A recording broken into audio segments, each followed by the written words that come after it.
Hello, everybody.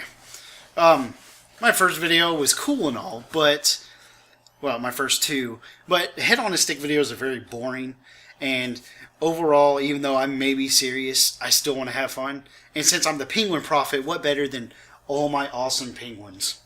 What better, honestly? So, have fun staring at the awesome penguins. By the way, they're all named Charlie. Penguins only have one name. That's a random fact. So, just watch that, listen to me, or you can just watch that, ignore me. It's all good. But anyway, let's get it going, guys. Now, in my introduction to this series, Lee Strobel is the case for a creator, I came off as sort of an asshole. And, you know, it just made it seem like I was simply bent on destroying this book. Now, the fact that I have a preconceived notion on the apologetic abilities of Lee Strobel, it's not going to affect my view on the book. I will apply basic skepticism, for all my views will be molded from that, not my preconceived notions. But just to keep everything in check, I do come from this book with a presupposition, but then again, we all do on any subject. And, you know, just furthermore, the idea of this series is to portray my thoughts on this book and the apologetics within, and not to give a simple elementary review of it. So, let's get the show on the road. The first chapter is called White-Coated Scientists vs. Black-Robed Preachers. Yes! Starts out describing the inside of the bustling Chicago Tribune office back in '74. Strobel's a recent college grad. It's his first shot at the big time. He's, you know, nervous, but he has fun, and for the most part, he writes for a really obscure part of the, you know, the magazine, so he doesn't have too good of a time with it.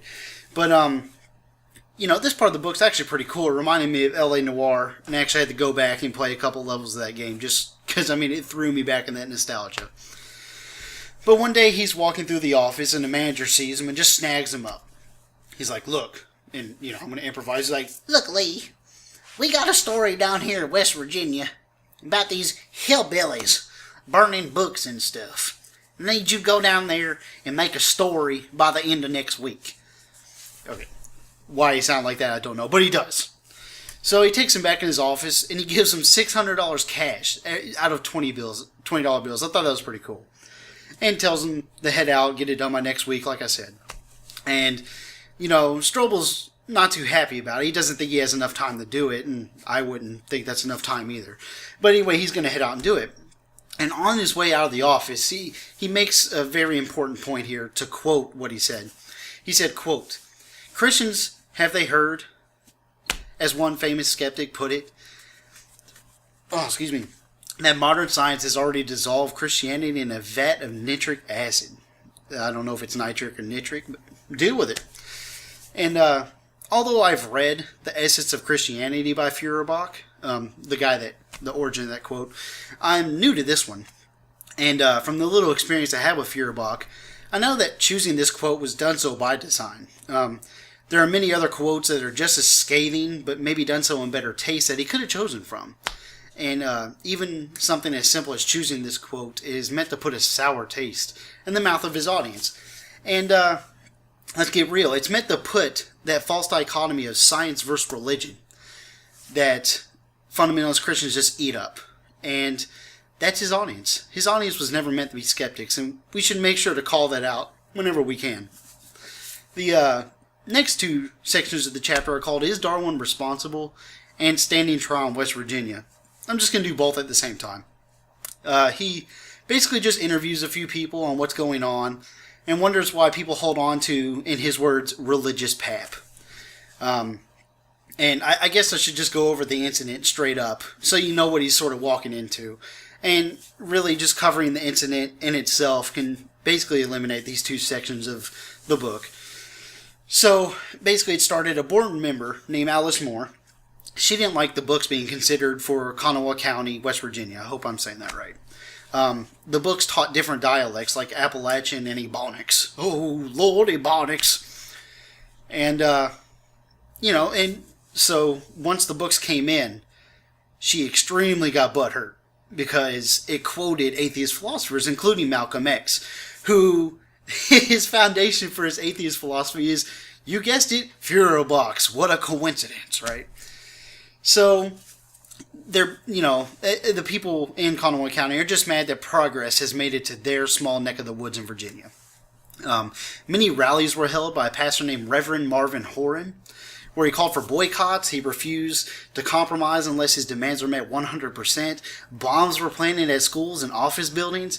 School buses got shotgun massages. Kids were stoned for going to school. I'm talking some evil stuff. And this is all what actually happened. And he effectively kept 20% of the child populace out of school for 13 months. Unreal. So the only reason it ended is because the guy went to jail. He finally went to jail for the bombs and stuff. So just keep in mind, this is what he's walking into. So he's not walking into some friendly territory. And at this time, he says he's an atheist. So let's just take him at his word, even though we shouldn't. But he's walking into this deeply religious town, having a very strong cultural battle with modern progress. And he's going to go in there as an enemy and try to get the story.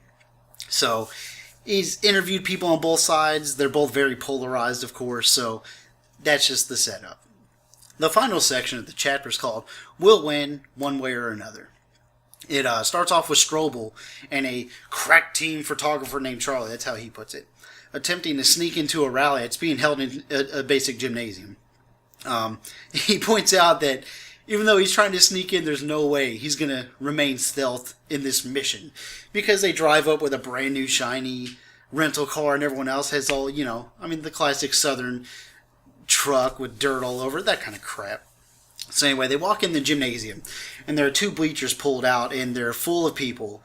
And there's like 4 or 5 people on the floor and one of them has a mic and he's talking, just doing his rally stuff. And pretty soon the preacher points Strobel and Charlie out and just calls them out. Those guys are reporters, they're not us, and he's jeering up the crowd, and Strobel makes it so that he thinks, oh, I'm going to die now.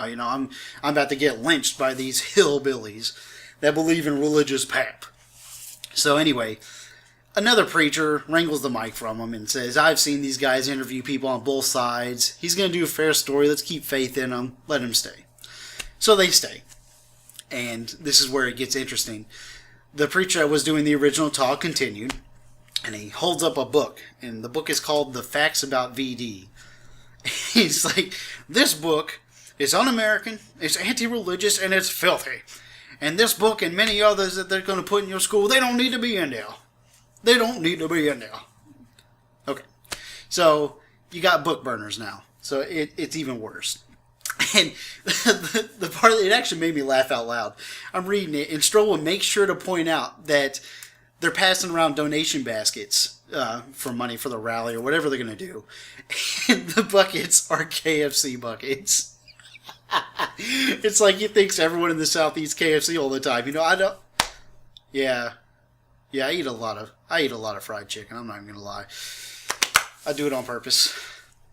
But anyway, you have to love the South at this point. So, he heads home and he's already done the story and he tried his best to keep it fair. And even though he mentions it was really hard for him to do so, because he said he still can't understand why people hold on to the dinosaur that is Christianity. And, that's in his own words. So, he also goes on to mention that he would already know what William Provine would later say in debates, which is, if Darwinism were true, there are 5 inescapable conclusions. Now, putting aside the word Darwinism, if you're going to say Darwinism, might as well say evolution. Darwinism is a word that's been coined by fundies to try to put a negative connotation on religion. I don't believe in Newtonian physics, so you call me a Newtonianism. It's utter non sequitur. So I'm just going to call for what it is, evolution. And here's the list. If evolution were true, the 5 inescapable conclusions are: 1. There's no evidence for God. Wrong. Evolution is the change in inherited characteristics of biological populations over successive generations. Evolution doesn't make a claim on God. Only narrow-minded and extremely fundamental people can't see the two coexisting. Ken Ham. Creation Museum. Art got owned. Alright. 2. There's no afterlife after death. Wrong. Evolution is the change in inherited characteristics of biological populations over successive generations. It does not make a claim on the afterlife either way. 3. I can't get that finger up. 3. There's absolutely no foundation for right and wrong. You guessed it, wrong again. And you probably see a pattern going here. Evolution is the change in inherited characteristics of biological populations over successive generations. It doesn't delve into moral absolutes, as only Sith deal in those Star Wars hype. Seriously, the Flameberg sword in that Star Wars trailer. Alright, 4. There's no ultimate meaning to life. Wrong again, Bobby Boucher. Evolution is the change in inherited characteristics of biological populations over successive generations. It does not attempt to disambiguate a purpose to life. Number 5. People really don't have free will. Just stupid. It's wrong. You know, by this time, you know what evolution actually means. It does not entail philosophical arguments for free will. And let's get right down to it. Even though Provine is a scientist and he is an atheist, this argument still sucks. It sucks really bad. I could see Strobel using this list as an extremely misguided attempt to marry evolution to philosophical arguments in order to, easily mire it in debate. At best, this is intellectually dishonest, but I see why Strobel put the points in the book. It's almost like he's attempting a very sly straw man that he can easily blow down. We'll have to see if Strobel continues to attempt to put evolution in a nice philosophical box in order for theology and apologetics to be its direct competitor instead of straight up science. And on that note, I'm basically done here. This is my review for Chapter 1. It wasn't that bad. You guys should let me know what you think. Am I right? Am I wrong? Did I do a good job? Or whatever you have on your mind. Just comment below. If you guys would be nice, just see me next time for Chapter 2. Until then, I'll see you guys later.